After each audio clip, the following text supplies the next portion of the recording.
Hello बच्चों, क्या हाल चाल।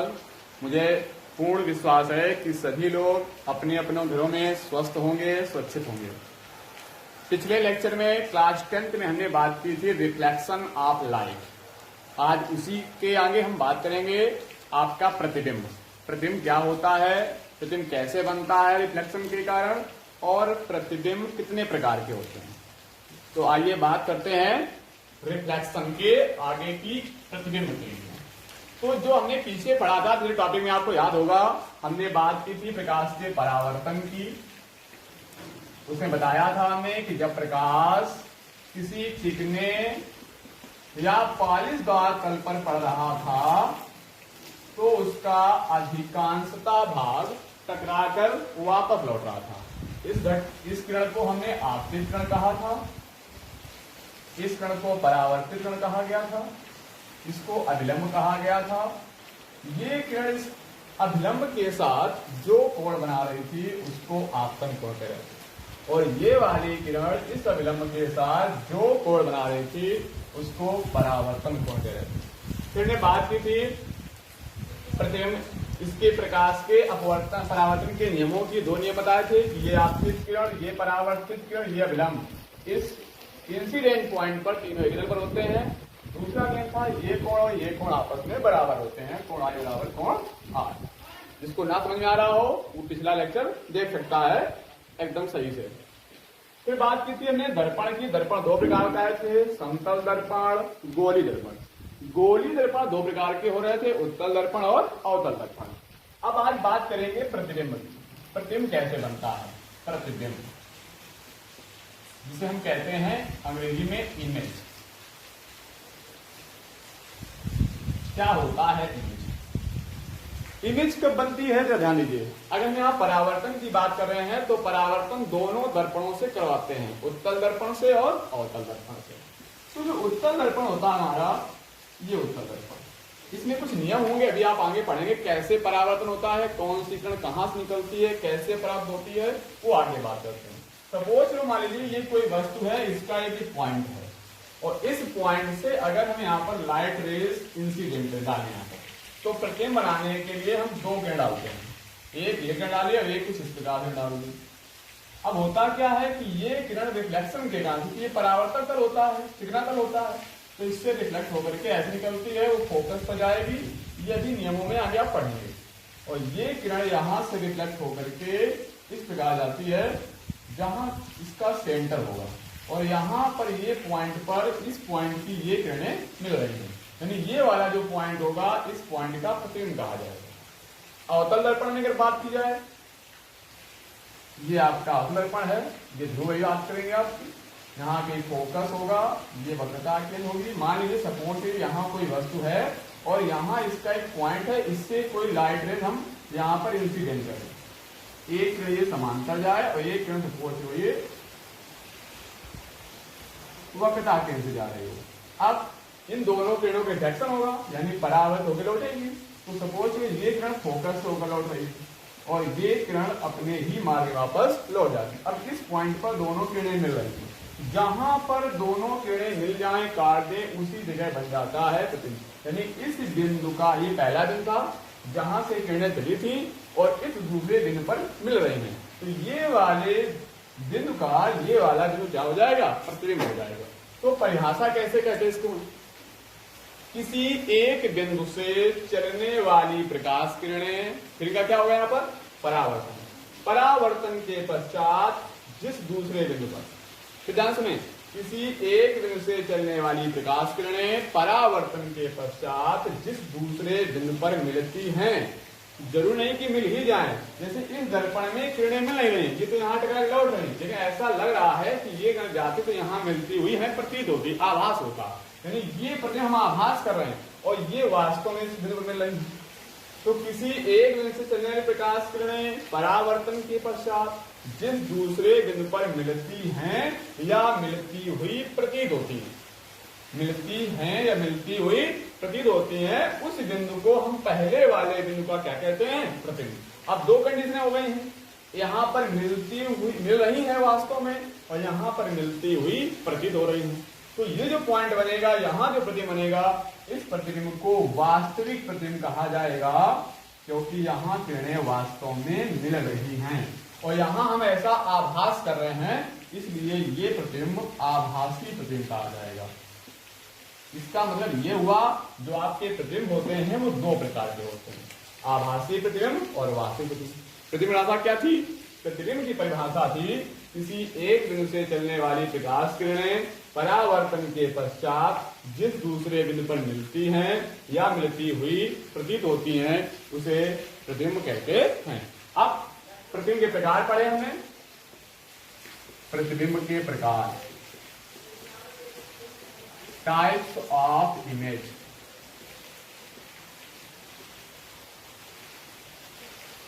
तो यहां देखा हमने प्रतिबिंब दो प्रकार के, एक आपका है वास्तविक प्रतिबिंब,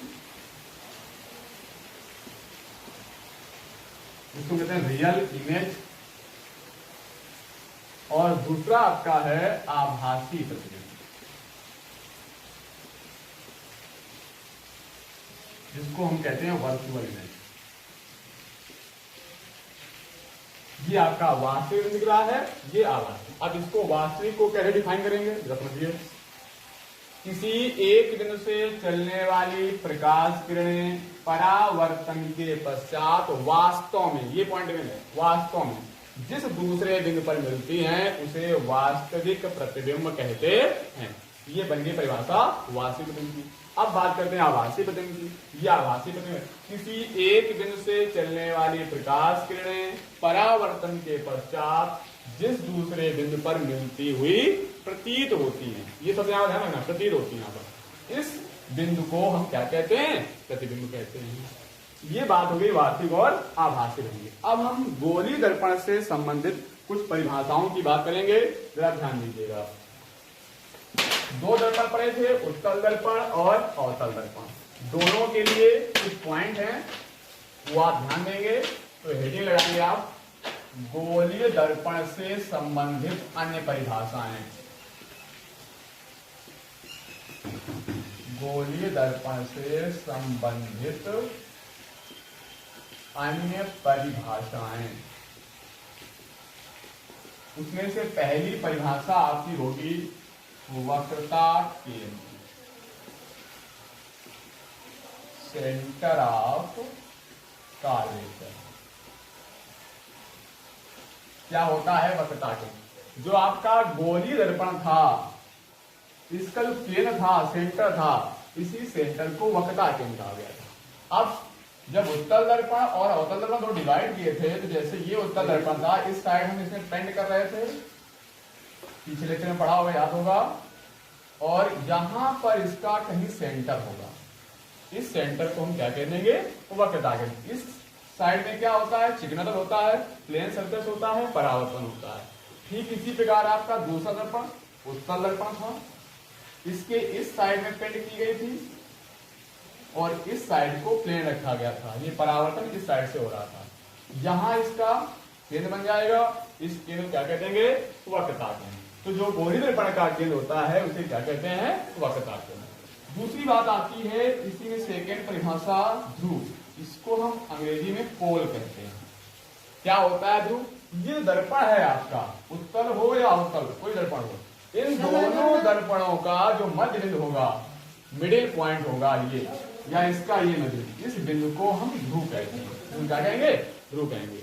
दर्पण के मध्य बिंदु को ध्रुव कहते हैं। दर्पण के मध्य बिंदु, मिडिल पॉइंट है, बीच वाला पॉइंट है, इसको ध्रुव कहेंगे। इसका बहुत खास काम होगा, जितनी भी डिस्टेंस ली जाएंगी इस ध्रुव से ही ली जाएंगी। तो आप समझ रहे हैं कि ध्रुव क्या है? जो दर्पण का मध्य बिंदु है उसे ध्रुव कहते हैं। इसको पोल बोला जाता है, इसलिए इसको P से डिनोट करते हैं। ठीक।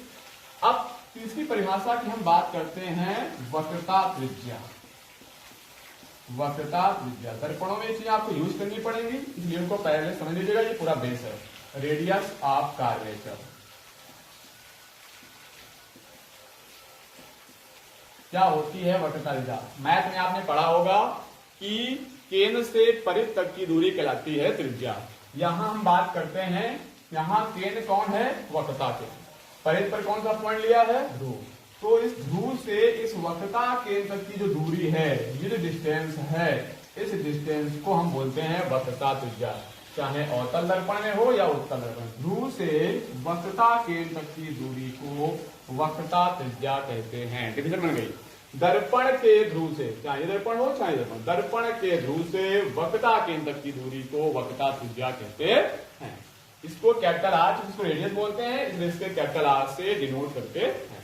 ये हो गई वक्रता त्रिज्या। इसके आगे हम बात करते हैं वक्रता त्रिज्या के बाद मुख्य अक्ष।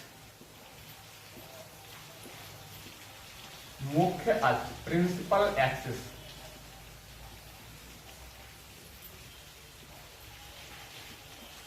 क्या होता है मुख्य अक्ष? अगर हम ये दर्पण लें और ये दर्पण का मध्य ध्रुव लें और यहां आपका वक्रता केंद्र होता है, अगर इस ध्रुव और वक्रता से होकर के कोई रेखा जा रही हो, कहां से? इस ध्रुव और वक्रता केंद्र से होकर, तो इस रेखा को हम कहते हैं मुख्य अक्ष।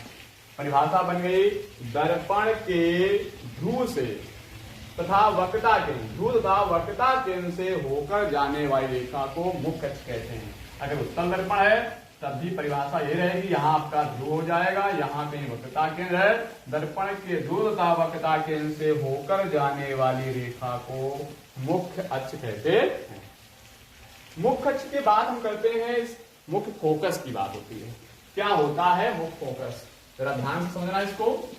मुख्य फोकस को मुख्य प्रिंसिपल फोकस,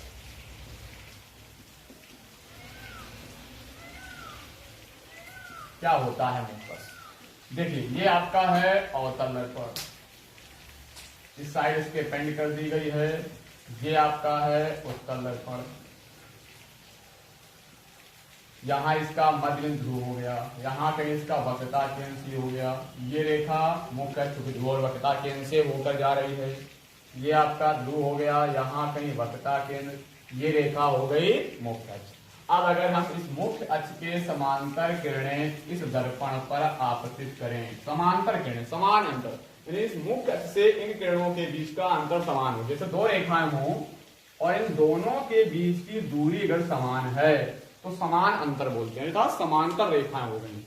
अब ये समांतर रेखाएं जैसे दर्पण पर आपतित होंगी तो ये परावर्तक तल है, चिकना तल है, इससे परावर्तन होगा, किरण टकरा के वापस लौटेंगे। अब ये मान लीजिए ऐसे यहां पर लौटती है और ये भी टकरा करके ऐसे इसी बिंदु पर मिल जाया करती है, तो जो ये परावर्तन के बाद ये किरणें जिस बिंदु पर मिल रही हैं, इसी बिंदु का नाम होता है मुख्य फोकस। यानी हम और अगर किरणें डाल दें इसके समांतर, कैसे डालें? मुख्य अक्ष के समांतर, तो ये सारी किरणें परावर्तन के पश्चात इसी पॉइंट पर अगर मिलती हैं तो ये पॉइंट आपका लाएगा मुख्य फोकस। यानी मुख्य अक्ष के समांतर चलने वाली प्रकाश किरणें, समांतर, फिर क्या होगा यहाँ पर? परावर्तन, और परावर्तन के पश्चात जिस बिंदु पर मिलती हैं, जरूर नहीं कि आपकी मिल ही जाए किरणें, उत्तल दर्पण में ऐसा नहीं होगा। यहां अगर हम समांतर डालें किरण, सपोज किरण डाली, इस मुख्य अक्ष के समांतर जा रही है और ये समांतर डाल दी। अब ये दर्पण, क्योंकि ये परावर्तक तल है, यहीं से परावर्त होकर के ऐसे लौट जाएगी, ये वाली ऐसे लौट आएगी। अब ये किरणें आपको ऐसे कहीं मिलती हुई प्रतीत होंगी, तो इसका मुख्य फोकस ये हो जाएगा। यहां मिल रही है, यहां मिलती हुई प्रतीत होती है। और क्या डालेंगे? समांतर ऐसे डालेंगे किरण, ये आपके ऐसे बाल होगी, निकल जाएगी, और ये आपको ऐसे जाती हुई प्रतीत होगी। ये डाली तो ये ऐसे निकल आएगी और ये आपको ऐसे जाती हुई प्रतीत होगी। तो यहाँ परावर्तन के पश्चात मिलती हैं, यहां मिलती हुई प्रतीत होती हैं। तो मुख्य अक्ष के समांतर चलने वाली प्रकाश किरणें परावर्तन के पश्चात जिस बिंदु पर मिलती हैं या मिलती हुई प्रतीत होती हैं, उस बिंदु को मुख्य फोकस कहा जाता है।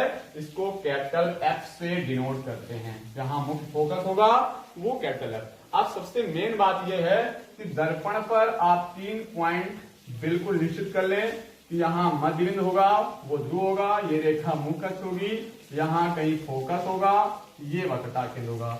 ये जो फोकस होगा ये ध्रुव और वक्रता केंद्र के हमेशा मध्य में होगा। ये बात आगे प्रूव करनी पड़ेगी कि जो फोकस दूरी आपकी होगी वो इस पूरी वक्रता त्रिज्या से आधी होगी। ये भी हम आगे प्रूव करेंगे, पहले इन चीज समझ लीजिएगा, इसके बाद समझाएगा कैसे आधी दूरी होती है। अगर उत्तल दर्पण बनाएंगे आप तो सदैव आप यहाँ पर मध्य बिंदु ध्रुव लेंगे, ये रेखा मुखच लेंगे, मुखच पर फोकस लेंगे और ये वक्रताकेंद्र, ध्रुव और वक्रताकेंद्र के मध्य में सदैव फोकस आएगा। आज के लिए इतना ही काफी है। किसी कोई प्रॉब्लम हो कमेंट करके पूछे। कोई भी न्यूमेरिकल प्रॉब्लम आगे सारी सॉल्व होंगी, इसको बढ़िया से ट्राई कर लीजिएगा ताकि आगे वाला वीडियो आपको और अच्छा समझ में आए। ओके।